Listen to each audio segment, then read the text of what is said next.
What's the first thing that comes to mind when you think of North Korea? Maybe it's the tightly controlled media, the military parades, or the mysterious lives of its leaders. But beneath the surface of what little we see, there's a reality that's far more complex and often deeply unsettling. Today, we going to peel back some of those layers and look at some of the most shocking and difficult truths about life inside the Democratic Peopleist Republic of Korea. This isn't about politics or headlines. It's about the human experience in one of the world's most isolated nations. Let's start with something that affects everyone, every single day.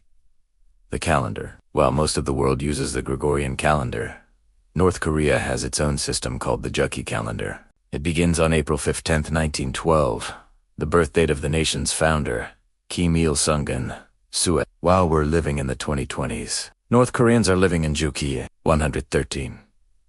Imagine your entire sense of time being recentered around one historical figure. It's a powerful and constant reminder of the state's ideology, woven into the very fabric of daily life. Now, let's talk about choices, or rather, the lack of them. In many countries, your haircut is a form of personal expression. In North Korea, it's a matter of state approval. Reports have consistently indicated that there is a list of government-sanctioned hairstyles around 15 for women and 10 for men. Unmarried women are expected to keep their hair short, while married women have a few more options. And forget about trying to copy the Supreme Leader's iconic look. That style is reportedly reserved exclusively for him. It's a small detail, but it speaks volumes about the level of control exerted over individual identity. This control extends far beyond personal appearance. Access to information is one of the most significant differences between life in North Korea and almost anywhere else. While you're streaming this video on the global internet,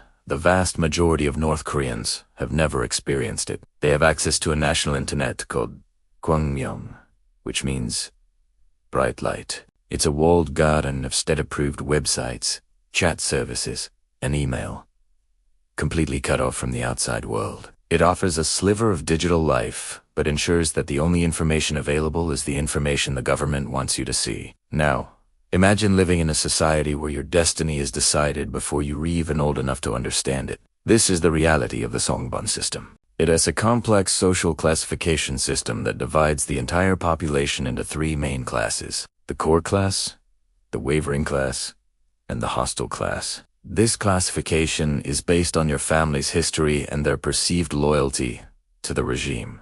Going back generations, your Songbun determines everything: where you can live, what job you can get, what educational opportunities you have, and even who you can marry. If your great-grandfather was a landowner or had ties to South Korea or Japan, you could be branded as hostile for life, with no chance of upward mobility, regardless of your own loyalty or merit. It's a hereditary system of punishment and privilege that perpetuates inequality from birth. Let's discuss the economy. We often hear about sanctions and economic hardship, but what does that look like on the ground? For many years, the state-run public distribution system was meant to provide all citizens with their basic needs, like food and supplies. However, following the devastating famine in the 1990s, this system largely collapsed. In its place, unofficial markets known as Jangmadang began to spring up. These markets, once illegal, are now a tolerated and essential part of the economy. It's here that ordinary North Koreans engage in a form of grassroots capitalism, buying and selling goods to survive. This has created a new class of entrepreneurs and shifted the dynamics of society in ways the government never intended. It's a testament to human resilience and the drive to provide for one's family, even in the most restrictive of environments. Now for one of the most disturbing aspects of the North Korean state: the prison camps. Officially called Kwanleso, these are vast political prison camps where individuals deemed enemies of the state are sent, often for life. What's truly horrific is the 3 generations of punishment rule. If one person is convicted of a political crime, their entire family, parents, children, and grandchildren can be imprisoned with them. The idea is to root out the seed of subversion completely. Reports from the few who have escaped these camps describe conditions of extreme hardship,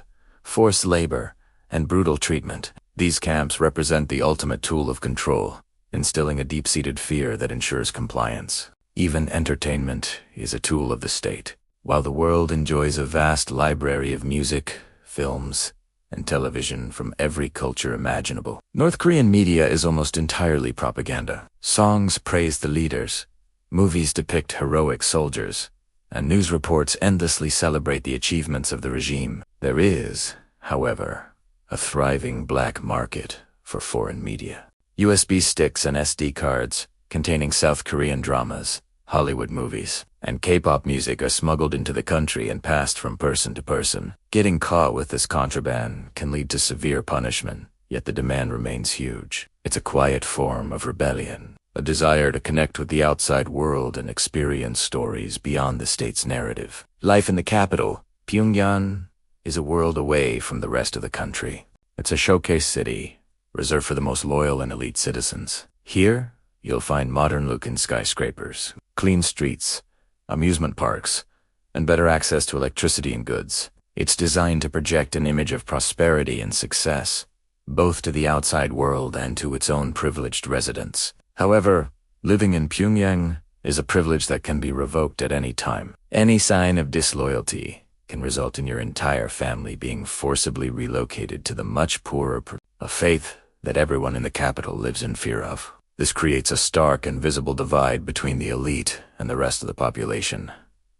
Finally, let's consider the act of leaving. In most countries, you can apply for a passport and travel. In North Korea, leaving the country without permission is considered an act of treason. Those who try to escape, often by crossing the dangerous border into China, are labeled as if they are caught and sent back, they face interrogation, imprisonment in a political camp, or worse. Despite these incredible risks, thousands have made the perilous journey in search of freedom. Their stories are powerful testimonies of the human spirit's unyielding desire for a better life. The reality of North Korea is a mosaic of control, resilience, fear, and a quiet longing for change. It's easy to dismiss it as a strange and distant place, but it's home to over 25 million people, each with their own hopes, dreams, and struggles. Understanding these harsh realities isn't about judgment.